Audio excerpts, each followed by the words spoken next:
Welcome to Full PreFrontal, the show that exposes the mysteries of executive functions. This show is a collection of conversations about the role of the prefrontal cortex, which impacts your focus, planning, problem-solving, emotional balance, and independence. These conversations will introduce mental tools that will empower you to shift your mindset for a successful life. And now, here's your host, Sucheta Kamath. All right, welcome back to Full PreFrontal, where we are exposing the mysteries of executive function. I am here again, as always, with our host, Sucheta Kamath. Good morning, Sucheta. Always good to be with you. Looking forward to today's episode. So, walk me through and help me understand how bridges, tugboats, and photography all connect to learning and passion. I am so glad to be with you, Todd. And yes, thank you for asking this wonderful question. You know how we kick off with a story before we get with the interview. And today I thought I'll talk about David Plowden. Have you heard of him? He's a very well-known photographer. Yeah, I am familiar with him, of course. I love his work. I have a coffee table book. And as I got ready for today's interview, I was thinking about his life's work. And once I heard him in an interview talk about his early years. So just a little background on Plowden. He is a well-known photographer who has documented an era of railways and landscape of America, which has vanished very quickly now. And his photographs talk to you. They tell a story. They are magnanimous. They're beautiful, but they also are vivid and expressive, and they tell you something about the photographer himself. And I was kind of looking into his biography and trying to understand the mind of such a creative genius. And I found it very intriguing to come across this story that he always wanted to be a bridge engineer, but he barely passed fourth grade math. And he describes himself as a short, awkward, and not so gregarious or not a leader kind of personality when he was younger. And he absolutely hated school. He grew up in Northeast and he found school to be extremely boring. And what he says is he also found there are lots of factors that made that school experience even more boring, which was, he had to ride the buses, transfer, change, walk in cold and windy, outdoors to get to the school. And finally, when he would arrive, classes were very dull. What's fascinating to me that the teachers who probably dealt with him saw his lack of interest and this posture of being bored and disinterested in school, probably did not pick up on that, or maybe picked up on that and didn't provide any support or engagement. But if somebody had taken an interest in this little boy, he was in this school from 5 to 8, until age 8. And he grew up in a place where his bedroom window would face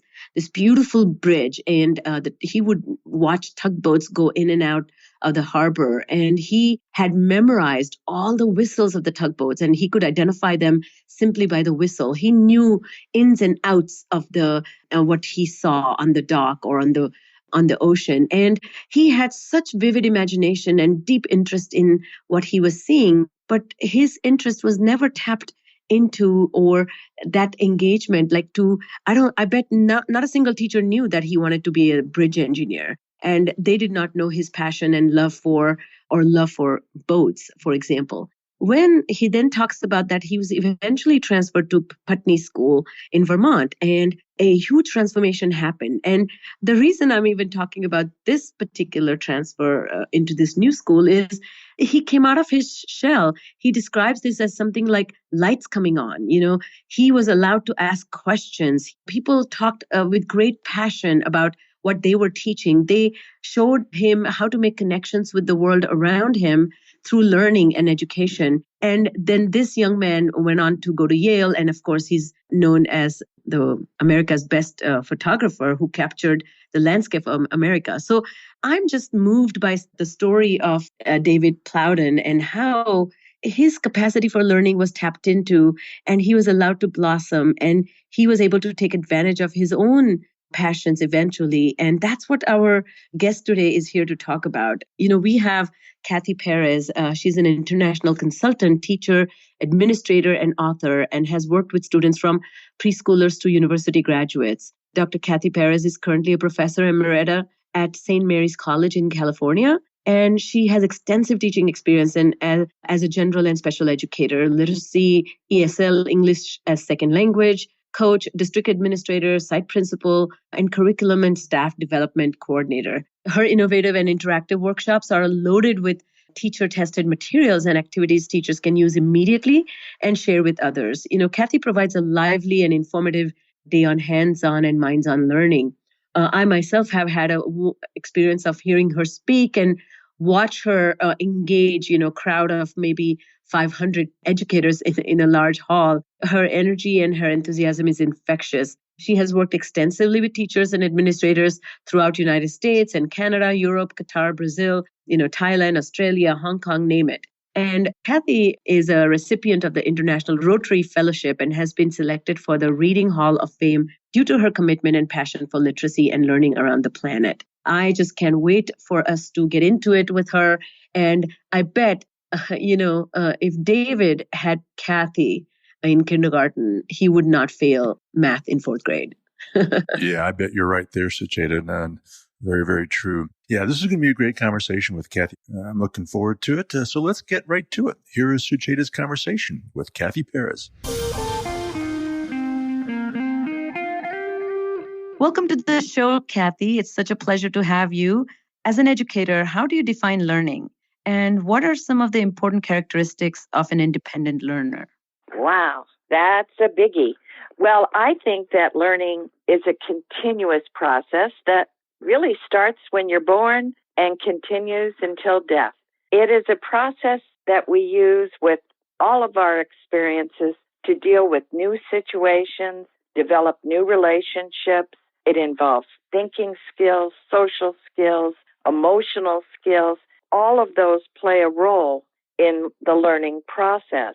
It involves far more than thinking. And it involves your whole personality, your senses, your feelings, your intuitions, your beliefs, your values, your will.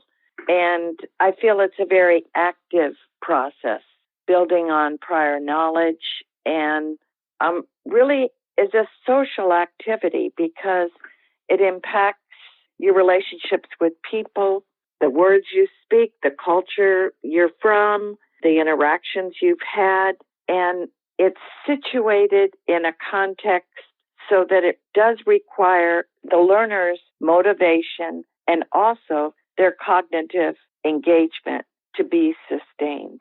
And that's why it's very complicated for teachers, because the process involves a organic change in knowledge and behavior as a result of the experiences that the students have.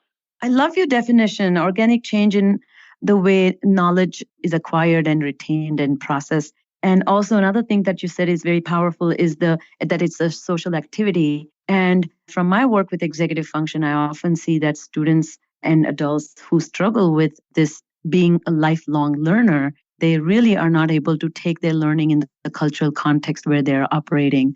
Beautifully stated. So what do you think makes people or children particularly independent, even though they may be learning, but they may not be independent? How does that independence, how do you see that defined? Well, I think independence is what our goal is as educators, is to create independent, responsible learners. And that an independent learner is one who's able to think and act and pursue their own knowledge autonomously without levels of support or without scaffolding that the teacher might produce in the classroom. It's someone who can learn and proceed and experience life on their own. And I often see that particular thing that you said, autonomous, without support, many of my the category of students that I work with, learners I work with, are highly capable underachievers. So they have the capacity to learn, but they need the guidance to know what to learn, and they need guidance to know what is important in that learning. Learning what they care about is not a problem for them, and learning that they don't care about, but it's important to the teacher or the educator, they fail to learn. and then that becomes a big barrier. Indeed, it does. And I have dealt with those students throughout my career because it's really a complex process about the student's learning the what to do kind of task. For instance, how to start a task, how to pay attention, how to persevere through the learning, and also the important process of remembering what they've learned, as well as, besides the what to do kind of task, the how to do it. And that's so significant in the classroom and in 21st century skills and beyond. In other words, that involves planning and organizing and being able to shift strategies to new contexts, and also being able to manage time, which is a critical function. So my experience, I came into this from cognitive neuroscience and rehabilitation. And in the world of brain injury and retraining the brain, we have always used the terms that you just listed, that set shifting, planning, organizing, anticipating, working your way backwards. And I found that when I started working in the field of education, people didn't use those terms. They all they were all lumped into this behavioral feedback or comments. So there's a content learning feedback, performing well in math manipulations. But then if the child was not paying attention or not turning in homework, all that went into the behavioral comments. And mostly students don't necessarily change their ways simply because somebody said, hey, he doesn't turn in homework. So in your experience, when did teachers become aware of executive function problem to be not a behavioral problem, but more learning problem? Well, I think all they have to do is open their eyes in the classroom. It's becoming much more pervasive, and kids are just sort of checked out in the classroom. And teachers in the past have been so obsessed with, what am I going to cover? What am I going to cover? What am I going to cover? Instead of, what am I going to help the kids discover today? What am I going to uncover today? And you can't engage a learner that is totally zoned out or checked out in your classroom. So the dilemma now is to dig deeper into the students in your classroom and to see, how can you engage them? How can you help them unpack the content in new and exciting and engaging ways, and get beyond the curriculum of coverage to the curriculum of mastery and discovery. Beautifully said. So that brings me to this new conversation that I hear, or curriculum built around, is this social emotional learning. Can you help define social emotional learning, and how do you see that to be a very relevant component of educating 21st century children?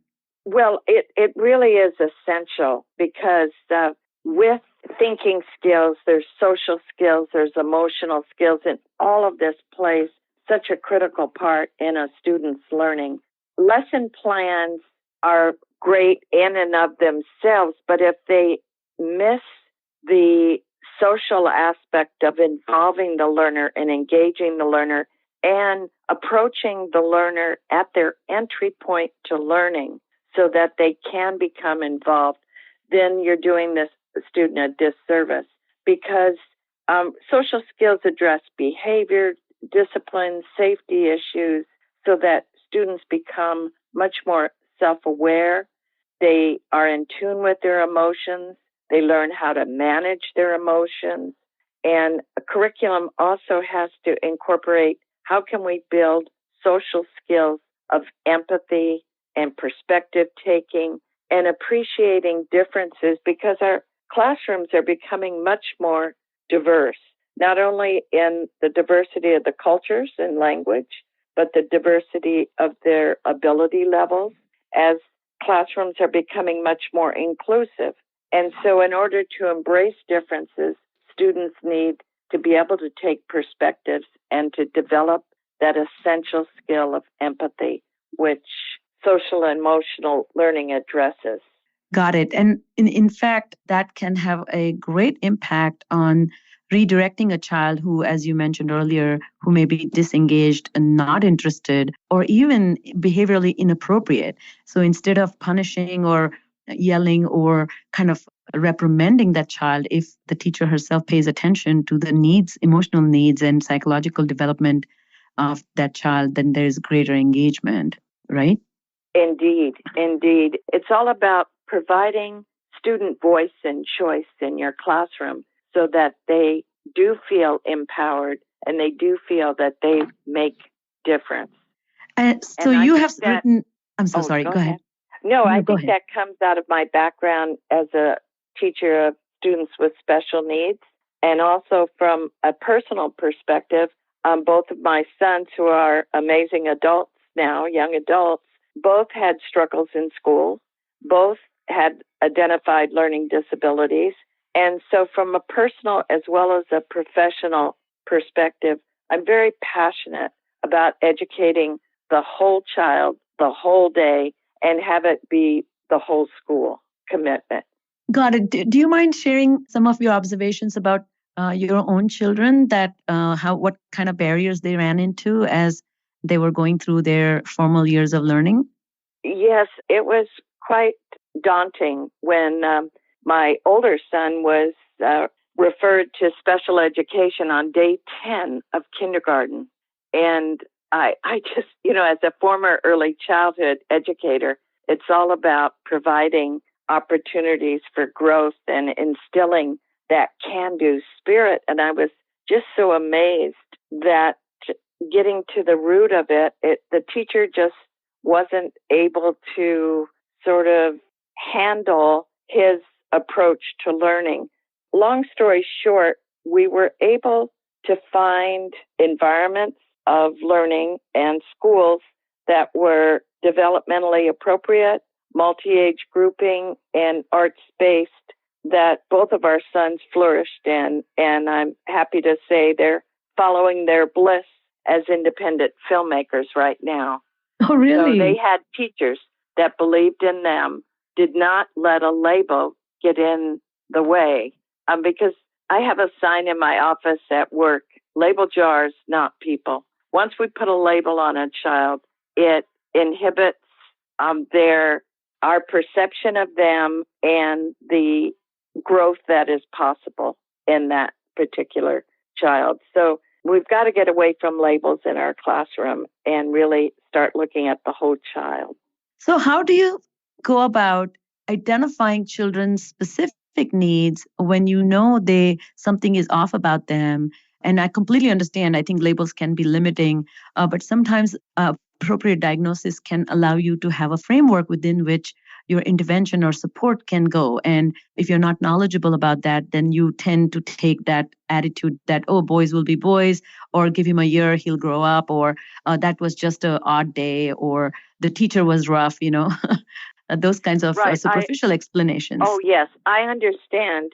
And I do certainly believe and support a team approach and pre-referral teamwork, such as the structure of a student success team or a student study team, whatever label or whatever name a school district might call it, so that you have multiple stakeholders come together. You look at a student's profile, their strengths, their areas of growth, their learning opportunities, their learning styles, and say, what is the best program and how can we best meet this student's needs, given all of our expertise, involving the parent early on in the process, the school psychologist, the counselor, the general education teacher, the specialist, and so that it becomes a team approach and looking at this particular student's needs and how can we maximize them and how can we help this student succeed. So you're just talking about being very thoughtful and careful and treat each individual student as an individual case and not have a blanket approach to everything. So yes, that's pretty indeed. Fabulous. Can you are such an expert. You have written so many books in terms of strategies. Do you mind walking us through a few strategies that promote social emotional learning and give a sense of the range of creativity that you bring to the table, which can be a great inspiration to many teachers? Oh, well, thank you very much. My entree into teaching was through dramatics and puppetry, and I feel that's such an excellent tool for social emotional skills.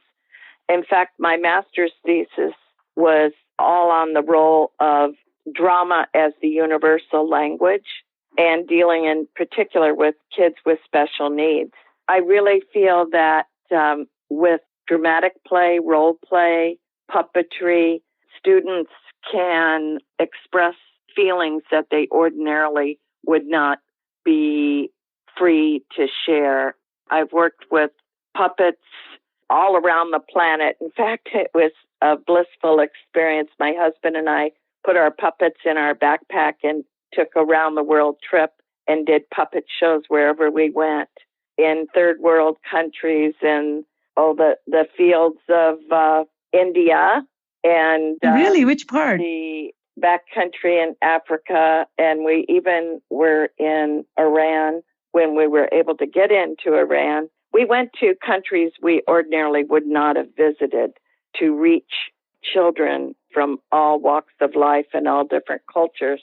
And it was a magical journey, and it just changed my life and my perspective about engaging children and the magic of puppetry and drama. And so that is something I still embrace to this day.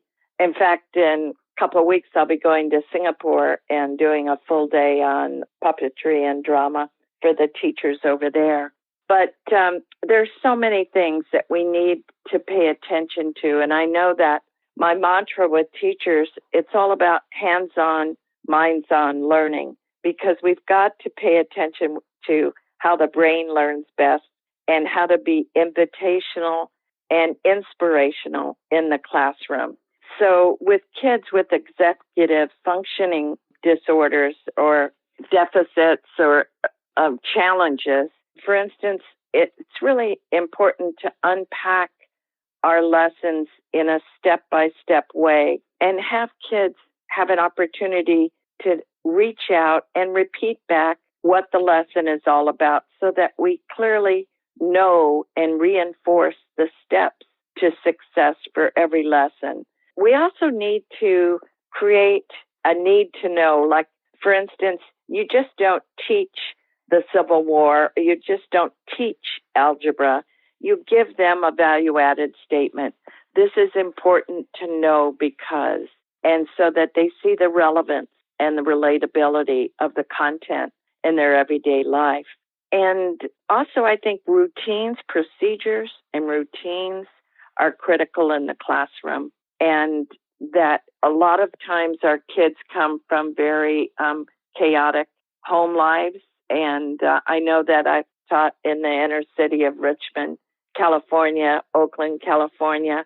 And those kids, I did a lot of home visits as well. But their background and their family life and their home life and the neighborhoods are pretty chaotic and disruptive. So they cling to those procedures and routines that you can provide as an educator in the classroom. I think it's also important to give the kids an anticipatory set so that you give them through visual images and an advanced organizer what they're going to learn and how it's going to unfold. And I believe in a lot of visual reinforcement so that not just to tell them to keep an orderly desk, but show them a picture of what an orderly desk looks like. Or, for instance, I had a lot of ADHD kids, and sometimes I would give them, we'd do a lot of group work, we'd do independent work, but sometimes they just needed to have their own space. So I had individual study corrals that they were able to pick up, and they designed to create their own workspace. Basically what it is just three cardboard poster size pieces of poster board. Kind of standing poster boards? Together. Kind of like a science fair. Yes. Trifold. Yeah. And then if they needed that timeout, it was self-imposed. It wasn't like a punishing timeout. And they would have their own office space. They'd put up their own study corral on their desk, and they had familiar things on the cardboard. And it was just their time to be able to get refocused and to concentrate on what they needed to do. So I could go on, but I think procedures and routines are absolutely critical, even in the most creative and exciting classroom. You do need procedures and routines. I like the way the idea of bookends looks like. To me, a beginning of the day, beginning of the class, having one end of that bookend, and then end of the day, end of the class, kind of these two routines need to be concretized or cemented. Then there can be a little bit more unpredictability in between. So the kind of books you put inside in between the bookends is fine, but you need the bookends. That's how I conceptualize. And when I train teachers, that's what I talk about. Another thing that I thought you mentioned that was very neat is that whole idea of autonomy that you're promoting by giving children the opportunity to take a break, but also give them something specific that prompts them about what that timeout means. So, having a little office space where there's less stimulation, not just going bonkers, just because you got a break from an activity. And also they have designed it. So there's some ownership and some love for what went into creating that office space. I really like those suggestions. That's great. Yes. And I also, speaking of bookends, I always think that it's important to start the day with a morning meeting or a community circle with the students. Now that's easier to implement at the elementary level. At the secondary level, I think it's also important to press the pause button and have some classroom community problem-solving time so that students are able to freely express issues, challenges, and concerns with each other, and to learn how to provide assistive support and solutions to their peers. Wonderful. So you mentioned a lot of strategies in all these domains of social and emotional learning. Can I ask you to give us a couple more examples in the area of self-awareness? How can teachers create processes where they teach students to have an accurate self-perception and recognize their strengths? Because most often we tend to point out and use language to describe the strength. Some students may have a buy-in, some students may have actual experience with that strength. But when it comes to that self-awareness and using that to redirect poor behaviors or redirect errors, a lot of students tend to struggle, particularly with executive function. So do you have any thoughts about that? Well, the thing is, what I always have done in my classes is I tell stories, because the whole thing is stories stick and facts fade. So trying to weave in personal stories when you're conveying content is really an interesting anchor for the kids. The other thing I like to do to boost their feeling of self-worth is I tell a story, for instance, based on a book called I Am Lovable and Capable. And I show them a big sign, and I said, every morning we wake up with this billboard-sized sign, I am lovable and capable. And depending on what happens to you during the day and the put-downs you hear or the events that might occur that are obstacles in your path, your sign gets torn. Maybe you've missed the school bus that morning. Tear off a piece of your sign. And I physically do that in front of them so they can see that by the end of the day, depending on what happens in the paper they got back in math class that was all hemorrhaged with red ink and things that they did wrong, or the lunch line that ran out of food at the cafeteria, or the kid who put them down about the clothes that they put on that morning. By the time they get home, their lovable and capable sign may be just the size of a postage stamp. But the good news is the next day they wake up with another billboard-size sign. And what we do in the class then is when the kids have their radar out and they hear put-downs and they hear inappropriate comments to each other, they know what to say, because there are conditions we need to work together in our classroom. And they'll say, hey, man, you're tearing my sign. And that is a way, that's a wake-up call to the other child. Wow, I didn't realize I was saying a put down. So that instead of having classroom rules, I always say, these are conditions we need to work together. These are our group agreements. And so we have them stated in positive terms instead of don't do this and don't do that. And occasionally in our morning meeting, we might reacquaint them with these conditions we need to work together, because that is at the centerpiece of our getting along with each other and maintaining our own self-worth. Kathy, you're so gentle and kind when you talk about students and children who are learning. I mean, anybody, I mean, even I will respond to that, because you're touching at my heartstrings when you talk like this, when you are reminding people that you and I are in this together as we belong to the same group. We are together. We are one community. And yes, I think the idea of lecture and rules and procedures and protocols appears very dry and not personable enough. So I really appreciate this approach to thinking about students and their lifelong learning and helping them maintain passion. As we close our discussion, one last question I was going to ask, and maybe there's no very quick answer to this, but see if you can share what your thoughts are. But what does a perfect school to you look like? That's my lifelong quest. And I think there is no perfect school. And whenever I work with teachers, I always have a magic wand because, we create our own magic. And I tell the teachers, your biggest superpower that really makes a difference in the classroom is the empathy that you have for others. And anyone can teach content. Anyone can read a book, or anyone can share facts and figures.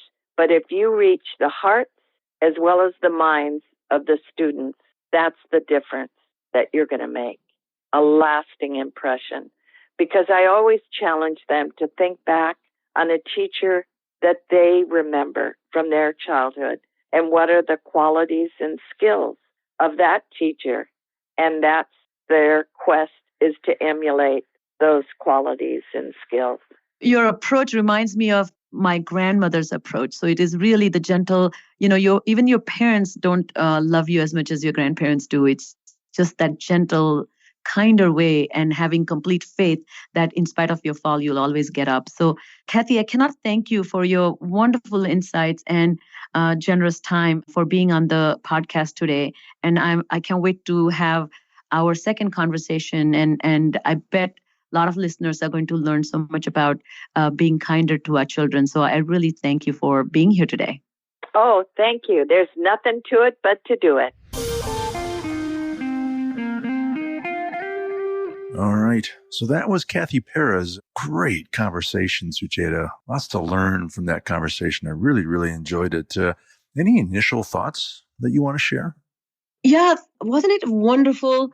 Todd, what comes to mind right away is Kathy is a true educator, and her passion for her students comes through in her talk. And truly, it's having these amazing, inspirational people in the classroom is the key for developing this next generation of people who are totally stoked about learning. Just as we discussed, I love the idea of we have to kind of think about what is true learning. I want to start with learning before we talk about learners. There are some key parts when defining the learning, which I agree with Kathy. That first, I like the way she said that learning is an organic change in knowledge. So it's forward movement in knowledge, it's dynamic, it's refining understanding, deepening it. And with that deepening of understanding comes maturity. And that maturity then leads to taking ownership of that learning. Secondly, I love what she said, and which is so true, is learning is a social activity. You do it with others and you learn because of others. She's hitting on some important topic of motivation and engagement there. Learning becomes more exciting based on who's teaching it and who you are learning it with. I feel that we need to craft experiences for students that are not just to learn the new concepts or new equations or new material, but help students see the beauty in learning. And I think that's the part to me strikes the most in terms of education without understanding the purpose of learning is no education at all. So, fully engaged child sounds like a true win-win for both parents and teachers. So, any thoughts there, Sucheta? Absolutely. When I opened this episode, we talked a little bit about David Plowden, a highly curious young boy. He self-sought a lot of experiences and made meaningful connections with it. However, if this kid was quiet, disengaged, not interested, he had his head down, a teacher may dismiss him as one, not ready for learning or not capable of learning. And I think we need to have a different mindset about this. So, in my talks with educators and, of course, parents too, we talk a lot about developing independent children. And, developing independent children requires laying down the foundation such that the students learn to think, learn to act, and learn to pursue goals autonomously. And that is without support. Independent learners are nurtured in the environment that invites curiosity, questioning, and problem solving. Independent learners know ways to answer these questions for themselves. What are these questions? Where do I begin? Do I know everything I need to know? How do I further my learning? I noticed that this learning is going to be a little bit hard, or this remembering is going to be difficult for me. Do I have ways and means or strategies to do better job with it? Do I understand the problem I'm facing as a learner? So that capacity for the independent learner to be able to question about his knowledge of learning and the process of learning is really what everybody's talking about. However, we cannot come to that point until the child is fully engaged. And what does that fully engaged child look like? To me, fully engaged child is very curious. He has questions. He doesn't understand something. And his form of inability to understand may come across as an interruptive stance or come across as abrasive disruption. But we have to kind of really go back to this understanding. Is this the only way the child knows to engage? And a good teacher can change and shape those behaviors to keep the engagement, but redirect that focus and convert that curiosity of self-awareness into awareness for learning and awareness for content. And I think that's where we should not throw the baby with the bathwater. We should not be, impatient or wanting kids to be sitting in a perfect way or, not move and not ask a question until called upon. Those kinds of things bring a lot of rigidity. I think exploration, if it's built into a classroom, I can see far greater engagement. Well, I found the discussion about social emotional learning, and of course its relevance to 21st century, very, very relevant, Sucheta. Any comment on that? Oh, yeah. And I think in my podcast thus far, we haven't had anybody talk about social emotional learning. So I was so happy that Kathy talked about it. And a lot of her work when she trains the teachers centers around developing these abilities. So she mentioned this already, but I thought I'll summarize this once again in a slightly different way, that social emotional learning is nothing but classroom management and the way teachers promote the development of social skills in the classroom. I like the definition by Joan Duffel, who is the executive director of the Committee for Children. And she describes this as these are the skills that allow children to calm themselves when angry, make friends, resolve conflicts respectfully, and make ethical and safe choices. Now, boy, isn't that kind of completely summarizes transition from childhood to adulthood? So we are hoping for these skills to emerge, but they are not part of the teaching repertoire. And so social emotional intelligence, the development of that is a new thing. It's a relatively new thing.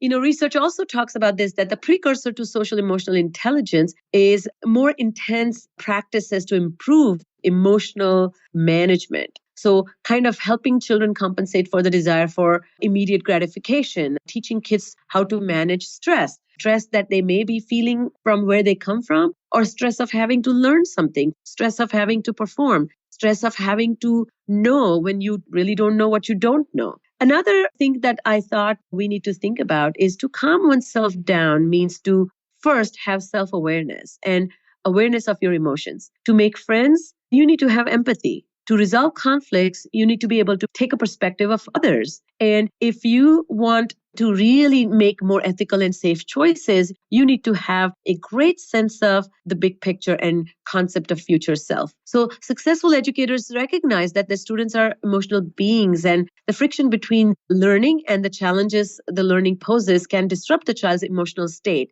And they are very aware of that disruption, and they step in to promote that. So when curriculum built with this in mind and focused on developing the relationship between child and his own emotional state can have a strong influence on the way child learns and becomes ready for learning. I think when learning is presented in this way with the inbuilt safety net, there's a greater cooperation, less misbehaviors, and overall higher self-regulation in the classroom. By the way, I wanted to kind of quickly talk about social emotional learning competencies. There are 5 of them, and I'm going to read them out, and I'll attach this little PDF so people can look at this. But there are 5 components of that, and one is self-awareness. Second, the components of that is identifying emotions, accurate self-perception, recognizing strengths, self-confidence, self-efficacy. That means how effective is my approach, those thoughts. The second part is social awareness. That means perspective taking, empathic stance, appreciating diverse thinking or diverse landscape around you. Self-management, which is impulse control, stress management, self-discipline, self-motivation, etc. Relationship skills, which is communication, social engagement, social relationship building, teamwork. And last one, which is responsible decision making, which is identifying problems, analyzing situations, solving problems, etc. The reason I wanted to read them out is just to show that social emotional intelligence is nothing but executive function management and a curriculum that supports the development of emotional states that lead to appraising the demands on learning can lead to better developed child. Great stuff, Sucheta. Thanks for sharing that. Before we go, any final thoughts? Todd, I've been thinking a lot about this, and every time I have had an educator and someone like Kathy, who have the boots in the ground, who have direct connection with the teachers and our educators and students, they are bringing their wisdom. And then I have had researchers who kind of are showing in a controlled environment where they are controlling for all the variables, and they are finding these findings. They are all showing these invisible dots, and they're all connected, that we need to really appreciate emerging brains and their capacity to change themselves. We need to be respectful of the children and their needs. And we should be so very careful when we see them face problems. And it is really a higher calling. A teacher, an educator, or parent is called upon reaching out in their hearts and demonstrating greater patience, demonstrating deep, deep love for the child, and complete confidence that these skills can develop with practice and training. And that social emotional intelligence to me, or social emotional learning to me, is essential ingredient for successful adult management, right? The way we relate to our spouses, the way we handle our bad bosses, the way we handle traffic. All that is nothing but social emotional learning. So it's a life skill. And I am really encouraging people to think about that when we talk about executive function and when we talk about independent children, we cannot talk about them becoming that way without having skills of managing their emotions. Well, I'm lousy in traffic, so I'll have to think about that. That's a great thought. And we're very fortunate because we get to have Kathy back on the show next week. So looking forward to that. So that's all the time we have for today. On behalf of our hosts, Sucheta Kamath, and all of us at Cerebral Matters, thank you for tuning in today. And we look forward to seeing you again right here next week on Full PreFrontal. Thank you for listening to Full PreFrontal, exposing the mysteries of executive functions. To contact our host, Sucheta Kamath, and learn more about her work on improving executive functions, visit her website at cerebralmatters.com. That's cerebralmatters.com. Tune in next week for the next informative episode of Full PreFrontal.